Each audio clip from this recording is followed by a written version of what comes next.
Halo teman-teman, bagaimana kabarnya? Semoga selalu diberikan kesehatan oleh Allah Subhanahu wa Ta'ala. Oke, pernikahan nih angkatan umur 1990, bukan umur kelahiran tahun 1990 sampai 2000. Ini pasti udah muncul ya topik pembicaraan tentang pernikahan tentunya. Dan di angkatan gua sendiri ya tahun 2000 sampai 2001 yang udah mulai memasuki umur 18, 19, 20, itu beberapa dari teman gua udah ada yang menikah. Ada ya teman SD gue ada yang udah menikah, teman SMA gue juga ada yang nikah, teman SMP gue belum ada kabar sih tentang adakah yang mereka udah menikah atau belum. Dan ya menurut gue untuk pernikahan ya dari gue sendiri itu memiliki dua syarat. Pertama itu harus matang, dewasa fisik, lalu dewasa secara pikiran. Dewasa fisik tau lah seperti balik ya, cowok itu baliknya seperti apa dan cewek baliknya seperti apa. Misalnya cowok itu udah bisa alat reproduksinya sudah matang dan cewek juga alat reproduksinya sudah matang, ditandai dengan menstruasi. Oke, yang kedua itu dewasa secara pikiran. Ya, dewasa secara pikiran ini banyak sih yang menjadi kriteria penentuannya, tapi yang paling penting itu bisa menanggung tanggung jawab, bisa mengemban amanah. Itu menurut gua bisa dewasa secara pikiran. Salah satunya ya, tapi itu yang paling penting menurut gua. Oke, misal banyak sih berbeda versi ya. Mungkin dari agama juga ada yang beda. Salah satunya mungkin ya, ada agama yang gue tahu itu waras, dan juga mungkin balik tadi juga udah ada. Adapun yang lain lah banyak lah syarat untuk agama, dan beda juga syarat pernikahan untuk oleh negara itu. Gua penasaran banget untuk mengetes apakah gua udah siap bener secara pengetahuan gue atau secara mental gue terkait tentang menikah. Apakah gue siap untuk menikah? Nah, kali ini gue menemukan salah satu website yang menurut gue bagus banget ya. Oke, dan kali ini gue mau mengambil tes di questionnaire.siapnikah.org ya, questionnaire.siapnikah.org. Oke, kita aja langsung aja tanpa panjang lebar. Usia gue sekarang 19 tahun. Ya, tahun ini gue umur 20, masuk umur 20. Jenis kelamin laki-laki, asal kota Kabupaten Bengkulu. Oke, let's go, let's start. Kesiapan usia, berusia 2. Gue udah gagal nih di bidang pertama. Usia tidak. Kesiapan fisik, memiliki riwayat penyakit, darah rendah, darah tinggi, hepatitis, penyakit kelamin. Enggak, gue tidak. Alhamdulillah gue sejauh ini belum pernah. Secara fisik saya sudah siap bekerja menghasilkan uang untuk memenuhi kebutuhan keluarga. Secara fisik sih gue siap, karena ya tadi secara fisik saya siap. Secara fisik saya sudah siap mengerjakan pekerjaan di dalam rumah, mengasuh anak, memasak dan mencuci. Terkait ini gue bisa memasak dan mencuci. Nah, terkait mengasuh anak mungkin gue ada pengetahuan tentang cara mengasuh anak ya.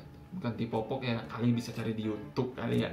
Ataupun kalau anak nangis, cara buat susu dan lain sebagainya gue tahu. Jadi gue anggap secara fisik gue siap melakukan hubungan seksual. Ya, gue siap melakukan hubungan seksual karena gue tadi nggak ada penyakit ini ya, nggak ada penyakit kelamin dan gue nggak ada kendala. Jadi gue anggap gue siap. Oke, langsung kesiapan finansial. Masuk kesiapan finansial. Memiliki pendapatan tetap. Gue passive income. Gue anggapnya passive income, jadi tidak tetap karena dia pasif. Kan kalau tetap itu ya dia lurus aja gaji gitu. Mandiri dalam hal keuangan, tidak membebani orang tua atau membebani. Gue masih membebani sih, walaupun kayak termasuk cuman pembayaran kayak UKT dan lain sebagainya. Menurut gue itu masih membebani. Jadi gue anggap tidak. Lanjut ke kesiapan mental. Siap menghadapi kekurangan pasangan yang tidak sesuai. Gimana ya? Menurut gua kalau terkait pasangan itu hubungan ya, relationship terhadap orang, dan ya gua menerima sih kekurangan orang atau kelebihan orang, tapi tidak langsung bisa menerima gitu. Tapi kayak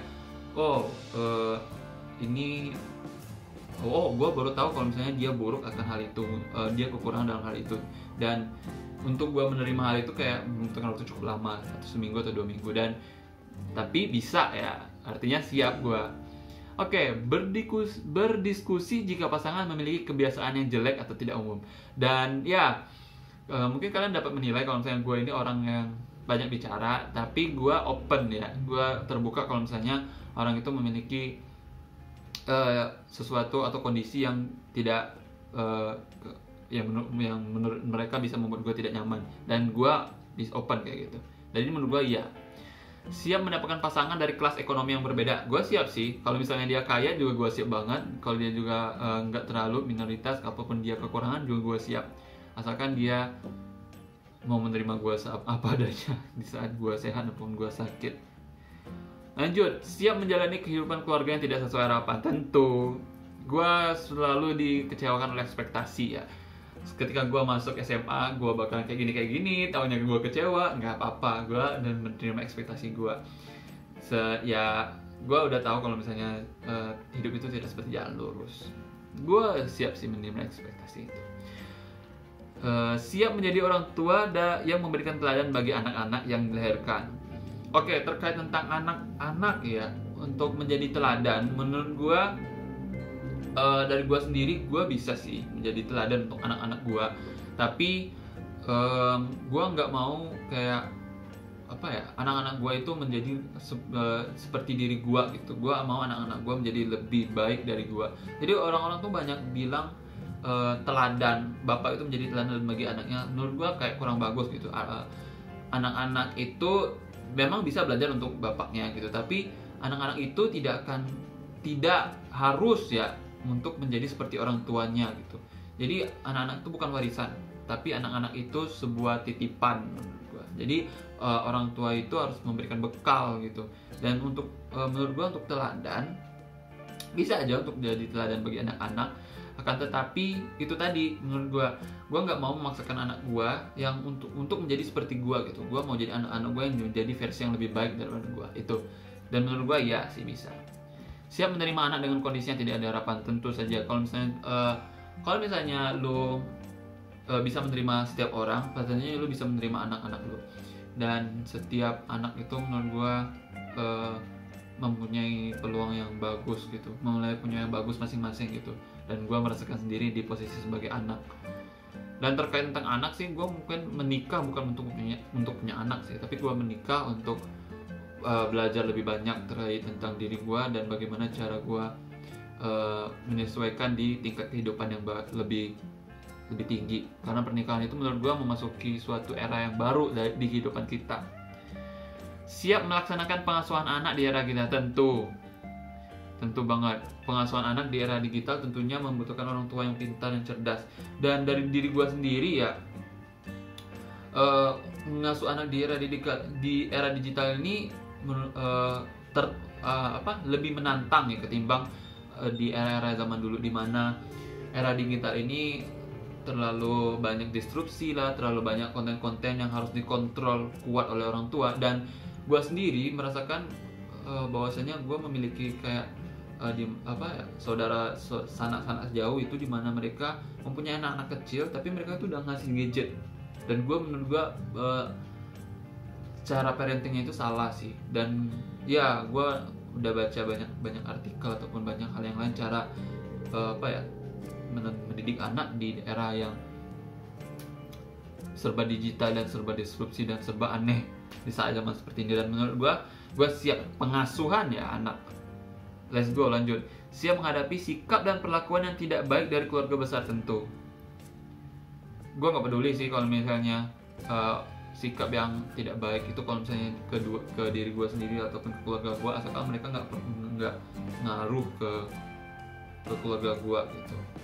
Mungkin lebih membutuhkan waktu yang banyak untuk beradaptasi ke keluarga baru. Tahu lah, ketika lu menikah bukan hanya lu menikahi istri lu tetapi lu juga menerima keluarga baru lu, dimana menantu lu itu juga termasuk keluarga lu gitu. Tapi ada keluarga yang utama, artinya istri lu dan lu itu adalah keluarga yang utama. Dan ya gue menyadari sikap itu karena gue lihat juga dari pernikahan orang tua gue, dimana cara menyatukan keluarga yang beda, dimana keluarga ibu gue dari Sumatera Barat dan keluarga bapak gue itu di Bengkulu Selatan. Jadi cara menyatukan kebudayaan itu bisa-bisa aja, asalkan dari kedua lu dengan istri lu sanggup untuk mengatur hal itu. Jadi gue siap aja sih, dan keluarga gue fine-fine aja, apalagi ke bapak gue. Sudah memiliki perencanaan kehidupan setelah menikah tentunya. Dan gue berencana menikah itu di sekitar umur 27 sampai 30. Itu gue target gue untuk menikah ya, karena apa sih, terburu-buru itu aja sih. Dan gue masih ingin menikmati waktu lajang gue ya, karena beberapa dari sumber yang gue terima dari bapak dulu ataupun dari orang-orang tua dulu, bahwasanya waktu yang sangat elegan untuk suatu pria ya, pria atau cowok lah, atau itu tuh ketika mereka lajang gitu, ketika mereka tidak memikirkan tentang wanita, ataupun ketika mereka tidak memikirkan tentang dari bibir anak-anak dan lain sebagainya. Mereka hanya memikirkan tentang bagaimana cara mereka melakukan sesuatu dan bagaimana cara mereka menghasilkan sesuatu. Dan itu menurut gua bisa di-accomplish ketika lu masih lajang gitu, dan lu gak memikirkan tentang wanita ataupun apapun, hanya create and be creative. Siap menjalani pola hidup yang baru setelah menikah, siap banget. Dimana setelah gua kuliah di IPB itu, pola hidup tuh berubah banget, dan bagaimana lu cara beradaptasi, bagaimana lu cara mengatur manajemen diri lu sendiri, itu sangat berubah banget. Lanjut ke kesiapan emosi, marah atau berteriak jika saya merasa kesal dengan beban pekerjaan. Oke, untuk marah, gue sangat menghindarkan sikap untuk marah. Menurut gue sikap marah itu sikap bodoh dan sangat menguras energi gitu. Tapi gue kalau ketika gue kesal ya gue teriak, karena ya melepaskan kekesalan gue gitu. Gue banyak sih kesal, semisal gue kesal ke diri gue sendiri karena gue tidak bisa semaksimal mungkin itu, tidak memberikan ya maksimal dari diri gue sendiri, ataupun hal yang terbaik dari gue. Itu gue biasa kesal dan gue kadang teriak gitu, teriak itu enggak kayak teriak orang gila, tapi kayak teriak di lapangan terbuka ataupun lagi sepi, gue teriak di sana. Itu menurut gue bisa relate, tapi gue nggak marah, dan gue anggap ini tidak karena dia marah atau berteriak. Berteriak atau melempar barang, tidak, gue nggak. Habisin energi, sumpah. Mudah tersinggung jika ada ucapan yang tidak berkenan di hati. Gue orangnya tidak mudah tersinggung sih, karena ya gue nggak tidak mudah tersinggung. Tapi kalau misalnya orang itu selalu konstan dan terus-terusan, ya pastilah orang tersinggung. Tapi gue nggak mudah tersinggung, gue nggak mudah tersinggung lah namanya. Jadi gue tidak mudah tersinggung sih, dari penilaian gue dan penilaian orang-orang lain juga, gue tidak mudah tersinggung. Itu aja sih. Oke, membalas kemarahan jika pasangan no. Oke. Oh, enggak, tidak. Membalas kemarahan jika pasangan saya marah, enggak. Gue kalau misalnya ada orang marah ke gue gak marah balik, karena menurut gue gak pernah marah balik sih. Tapi kalau misalnya orang marah itu, kalau misalnya lo api ya, misal api, marah itu kan api itu datangnya dari setan, itu gue tahu dari hadis. Dan lo untuk menghilangkan marah, menghilangkan setan, ambillah wudhu dan lakukan sholat. Dan menurut gue itu cara yang terbaik ketimbang lo marah balik gitu, karena lo kasih api lagi, tambah besar apinya. Jadi ketika ketika gue berhadapan dengan orang marah, gue diam dan gue tunggu ketika mereka chill out, ketika mereka udah tenang, baru gue approach ya, mendekati orang tuh dengan berbicara gitu, dengan talk gitu ya, saling bertukar pendapat dan bertukar pikiran. Itu sih menurut gue. Jadi gue gak membalas kemarahan dengan kemarahan. Oke, mampu memutuskan sendiri apa yang saya butuhkan. Ya, you get what you want but don't what you need. Itu Coldplay. Dan ya, apa yang gue butuh dan apa yang gue ingin itu menurut gue masih kuat sih, sangat terkait. Mampu menyelesaikan masalah secara tepat dan tepat. Gue untuk menyelesaikan masalah, kalau misalnya pribadi sih, itu gue cepat ya, dan Kalau ketepatan sih mungkin dari penilaian gue tepat. Kan tapi kalau untuk masalah secara besar itu gue nggak bisa langsung oh ini kayak gini nggak. Gue perlu diskusi, gue perlu musyawarah. Jadi untuk secara cepat sih mungkin kurang, tapi secara tepat mungkin penilaian gue lebih tepat ya. Jadi secara cepat sih tidak sih.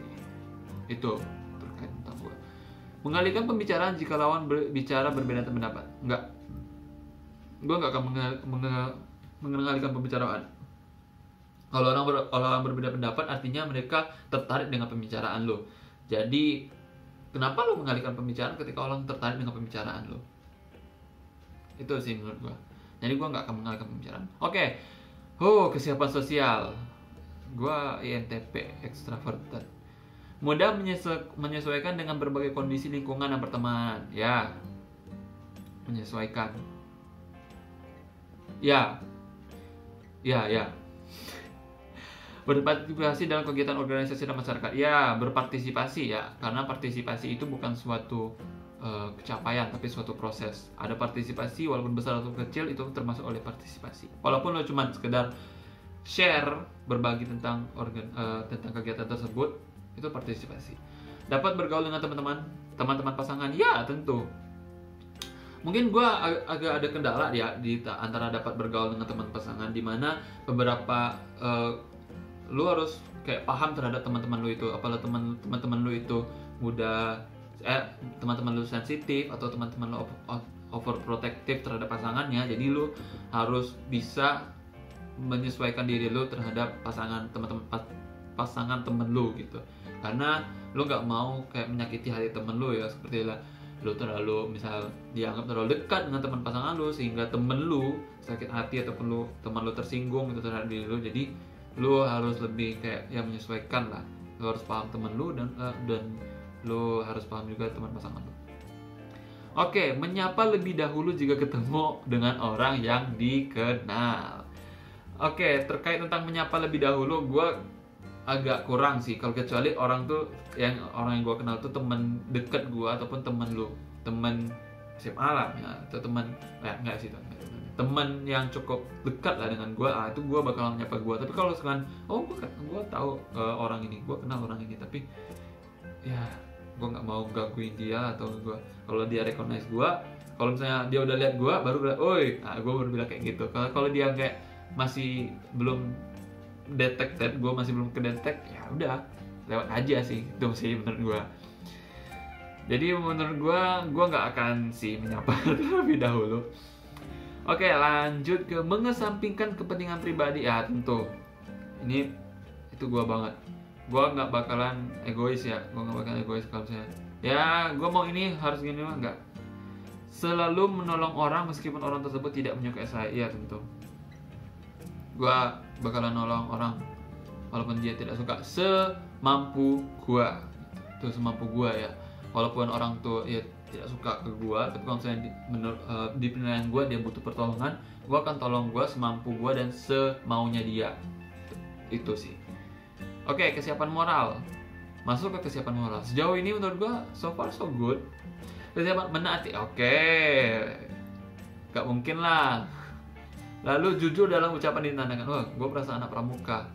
Jujur dalam ucapan ditandangkan. Ya, karena jujur itu, kalau misalnya jujur itu suatu alat menurut gue, dimana kalau misalnya lu bisa menggunakannya secara bagus kalau dari diri lu sendiri. Dan alat itu taunya alat itu bisa dikembangkan lagi, alat itu bisa dibagusin lagi, dan alat itu bisa rusak. Itu tadi. Jadi jujur itu tergantung bagaimana lu cara menggunakannya dan bagaimana lu cara mengembangkannya. Itu. Jadi ya kadang jujur strike jujur, lu berkata sebenarnya itu enggak terlalu bagus gitu. Seperti salah satu ceramah Ustadz Jumat kemarin. Kalau misalnya lu jujur dalam maksiat, jujur dalam aib lu, itu nggak boleh, karena terang-terangan dalam kemaksiatan atau terang-terangan dalam dosa, jujur dalam dosa dan kemaksiatan itu dosa yang jauh lebih besar gitu. Tahu kan? Jadi jujur itu bagaimana cara lu menggunakannya dan bagaimana lu cara mengembangkan atau memanajemen alat. Itu jujur itu adalah alat. Lanjut, mampu menyimpan rahasia. Tentu gue mampu menyimpan rahasia. saudara gue pasti tahu, dan sanak-sanak gue pasti tahu. Bersabar dalam menghadapi cobaan hidup. Bersabar ya, tentu. Sabar itu tidak sesuatu yang sabar itu bukan suatu titik ya, ataupun suatu goal, tapi sabar itu suatu proses. Jadi sabar itu kadang naik, kadang turun, tapi sabar itu tidak pernah habis. Jadi udah habis kesabaran gua, bullshit itu. Sebenarnya kesabaran itu tidak habis-habis, dan kesabaran itu bisa naik, bisa turun. Kayak iman. Jadi iman itu bukan, gua udah iman 100 nih, bakalan 100 terus. Enggak, iman itu naik turun. Sama kayak sabar. Tidak menggunakan barang milik orang lain tanpa izin. Oke, kalau misalnya ini orang lain ya, gua anggap tidak. Kenapa? Karena menurut gue kalau misalnya orang itu udah benar-benar dekat, kayak saudara-saudara gue nih, itu gue bakal pakai aja dong. Kadang gue pakai handuk mereka gitu, kadang gue pakai gosok gigi mereka gitu, kadang gue pakai bekas minum dari gelas mereka gitu, kadang gue makan dari piring mereka gitu, yang lagi mereka pakai. Kadang gitu. Tapi ya kadang bukan kadang sih, tapi gue tahu diri sih, dimana kalau misalnya dia lagi sakit, nggak mungkin gue pakai barang-barang mereka, ataupun dia punya kondisi, nggak mungkin gue pakai barang mereka. Dan juga kalau misalnya barang-barang privat itu nggak mungkin gue pakai. Jadi kalau misalnya tidak menggunakan barang milik orang lain, itu menurut gue mencakup keseluruhan sih. Jadi nggak termasuk yang poin-poin yang gue sebutin. Jadi gue anggap tidak. Lanjut ke kesiapan interpersonal. Banyak banget yang kayaknya ya. Menjadi pendengar. Oke, kakak gue ini pasti tahu banget, nanti gue tahu banget ini, saudara-saudara gue tahu banget gue adalah pendengar yang baik. Dan gue kalau bercerita itu, kalau cerita gue bisa semalaman lo kalau misalnya lo tahan banget denger cerita gue, dan gue juga tahan banget kalau misalnya lo cerita sama gue itu. Jadi kalau misalnya lo ketemu gue, lo mau cerita, sok aja buka cerita, asalkan kita punya waktu dan asalkan kita punya kesempatan untuk bertemu dan bercerita. Itu gue open banget sih. Memiliki hubungan yang baik dengan semua orang dari berbagai umur dan tingkat sosial ekonomi. Menurut gue ya, teman-teman gue banyak, dan gue nggak pernah temenan sama orang kaya doang, nggak. Temenan sama orang yang sehat doang, orang yang kuat gue nggak. Teman-teman gue banyak sih yang berkebutuhan, teman-teman gue ada yang kekurangan, banyak gue temenin kayak gitu. Dan ya menurut gue itu yang membuat dunia ini lebih berwarna, karena setiap orang itu memiliki ciri khas yang berbeda-beda. Setiap orang itu harus unik. Itu menurut gue. Berbicara jujur meskipun yang dibicarakan menyakitkan. Ya, painful truth is needed than a beautiful lie. Menurut gue itu. Kalau misalnya jujur untuk menyakitkan orang itu menurut gue kurang. Tapi kalau misalnya jujur suatu hal yang menyakitkan dan menurut gue itu benar ataupun baik untuk dikatakan, gue gas aja sih. Ya, berdiskusi dengan pasangan, ya tentulah diskusi. Gue orangnya sangat suka diskusi. Itu gue nggak suka kalau misalnya ada di mana penentuan sepihak, di mana ya biasanya orang tua gue sering kayak gini, di mana ya hari ini kita liburan kesini lah, tapi kan kami nggak mau kesini. Itu artinya memutuskan secara sepihak. Itu gue nggak suka. Jadi gue lebih suka berdiskusi gitu. Kita mau kemana, musyawarah dan lain-lain. Gue lebih suka itu daripada ketimbang kesini ya, bedah ikut aja. Itu gue gak suka. Keterampilan hidup, belajar memasak. Gue bisa masak. Kalau misalnya kalian tertarik gak sih kalau misalnya gue buat channel masak, gue video-video masak, kayaknya bisa. Mengasuh dan merawat anak, bisa. Peran dan tanggung jawab sebagai, bisa. Gue tahu peran dan tanggung jawab sebagai istri dan suami, di mana suami itu sebagai kepala keluarga dan istri itu juga sebagai pendamping kepala keluarga. Termasuk kan? Dan juga untuk pengetahuan ini, lu bisa sepanjang jalan lu bisa belajar lagi ya, belajar sambil praktik. Ya bisa aja. Dan untuk peran, orang harus tahu peran dan harus tahu juga tanggung jawabnya masing-masing. Cukup menurut gua. Memiliki tugas yang harus dilakukan di rumah, memasak, ya, mengasuh, ya, membersihkan, mencuci, main warnet di rumah, dan lain-lain, ya, main warnet. Mampu mengatur waktu, ya, gua ngatur waktu, gua nggak pernah menjadwalkan ya, kayak gue harus Senin, gue harus gini, gini. Enggak, gue bisa atur waktu kayak nanti ada kuliah 3 jam, oke. Jadi gue nggak bakalan tidur selama 3 jam itu. Nah terus gue ada selang waktu nih 2 jam. Nah 2 jam tuh gue serah mau ngapain, istirahat apapun. Nah itu artinya mengatur waktu. Jangan keluar dari waktu sih. Dan gue sangat menyukai alarm ataupun pengingat. Itulah kenapa. Oke, lanjut. Mengetahui cara perawatan kesehatan reproduksi. Untuk reproduksi sih gue untuk pria ya mungkin gue cukup tahu, dan menurut gue pengetahuan tersebut udah cukup banget untuk gue tahu. Untuk wanita, menurut gue agak kurang sih untuk cara kesehatan reproduksi wanita ya. Ngapain? Karena gue lebih fokus ke cowok dulu baru ke cewek. Tapi ya karena gue itu memiliki 3 saudari perempuan, jadi gue bukan cukup sih, kayak ada beberapa pengetahuan tentang kesehatan reproduksi wanita. Jadi ya menurut gue ya. Lanjut, mengetahui alat-alat kontrasepsi untuk pengaturan jarak kelahiran. Oke, untuk alat-alat kontrasepsi ya, gue tahu beberapa sih. Seperti yang untuk pria tuh ada kondom, untuk wanita IUD, terus pil KB. Menurut gue cukup kasih tahu. Alat-alat. Jadi gue tahu sih alat-alat yang setidaknya gue tahu sih untuk diri gue sendiri. Atau untuk jarak kelahiran sih tahu. Jarak kelahirannya itu nggak boleh kayak 1 bulan setelah lahir, nggak boleh kayak 8 bulan 9 atau 1 tahun ya 8 atau 6 bulan kalau gue nggak salah itu baru boleh hamil lagi. Karena rahim itu seperti balon, kalau seperti balon seingat gue. Dimana kalau misalnya dia udah dikempisin, itu butuh waktu lama gitu untuk biar bisa berkembang lagi gitu, bisa diisi lagi. Jadi setelah balon itu dipecahin ataupun dikeluarin, itu ya butuh lama untuk bisa dihembus lagi, jadi diisi lagi. Menurut gue itu. Jadi gue ya tahu sih ya alat kontrasepsi. Why not? Search juga di YouTube, Google banyak, langsung tahu 15 menit, 10 menit tahu. Lanjut, kesiapan intelektual. Saya sudah mencari informasi pengasuhan anak. Ya, gue udah cari informasi untuk mengasuh anak. Gak tahu kenapa gue cari, karena ya mungkin ya di waktu itu gue kesal banget kayak ada orang tua yang dimana ya parentingnya buruk. Jadi gue searching aja sih how to parenting gitu, cara mengasuh anak dan sebagainya. Gue cukup tahu. Saya sudah mencari tahu informasi. Udah? Why? Ya gue udah. Saya sudah mencari informasi kehidupan keluarga. Ya, kehidupan keluarga itulah KB. Sebenarnya ngapain sih kalau nikah itu tujuannya cuma untuk punya anak atau nikahnya itu tujuan untuk melampiaskan nafsu lu? Enggak. Nikah itu bukan sekedar untuk melampiaskan nafsu lu atau lu cuma anak. Nikah itu bukan beban ya, suatu hal yang sangat besar gitu, dimana lu memasuki era baru atau lu memasuki sebuah lembaran yang sangat besar di kehidupan lu gitu.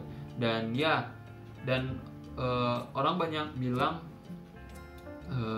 ya nikah karena ya lu udah kesiapan inilah, lu harus melampiaskan nafsu lu biar lu tidak zina dan lain sebagainya. Kayak kurang. Itu kenapa orang banyak cerai, orang banyak selingkuh dan lain sebagainya, karena itu tadi mereka itu kayak kurang siap untuk menikah, ataupun mereka tuh nggak tahu berapa besarnya untuk menikah gitu. Jadi jangan sembarangan ya nikah ya harus siap dulu. Ikutin tes nih. Saya sudah mencari informasi keharmonisan keluarga ya. Hal yang terpenting menurut gua untuk menjaga keharmonisan keluarga, yang pertama komunikasi, tentunya penting komunikasi terbuka dan jujur. Itu kedua, hubungan fisik, saling kontak fisik, ya apalah itu, kayaknya tau lah kalian lah. Saya sudah mencari informasi pola hidup sehat. Ya tentu pola hidup sehat. Oke, by the way 4 sehat 5 sempurna itu nggak berguna lagi ya. Fun fact, 4 sehat 5 dan 5 sempurna nggak berguna lagi. Pola hidup sehat itu banyak. Yang paling utama menurut gua, lo setidaknya 30 menit ataupun paling kecil 15 menit olahraga. Dan ya gue masih berusaha untuk melakukan hal itu. Dan tidur cukup. Kenapa? Karena banyak orang stres ataupun orang yang capek dan lain sebagainya karena kurang tidur. Tidur jangan lupa. Work hard, rest hard. Oke, sudah semua dan saatnya gua mengetahui hasil tes gua. 88,24. Nice. Skor Anda adalah 88,24. Kuesioner kesiapan teknik. Bila skor Anda di bawah 80, kemungkinan besar Anda belum siap. 88,24 itu di atas dikit dari rata-rata ya kalau misalnya. Iya. Ambang batasnya 80. Ambang minimalnya kali ya. KKM-nya 80. Dan gue di atas KKM dikit. Sekian itu saja, terima kasih. Jangan lupa like, comment, dan subscribe. Dukung channel ini dengan subscribe. Komen di bawah kalau misalnya apa yang ingin kalian pikirkan. Dan apapun itulah, komen di bawah. Comment section sepi banget. Sekian itu saja, terima kasih. Jangan lupa share video ini kalau misalnya menurut kalian video ini sangat penting ataupun sangat berguna, ataupun ada teman-teman kalian yang udah berusaha untuk memberikan pernikahan. Sok kirim aja video ini, share aja video ini. Dan ya, sampai jumpa di video berikutnya. Sampai jumpa, bye-bye.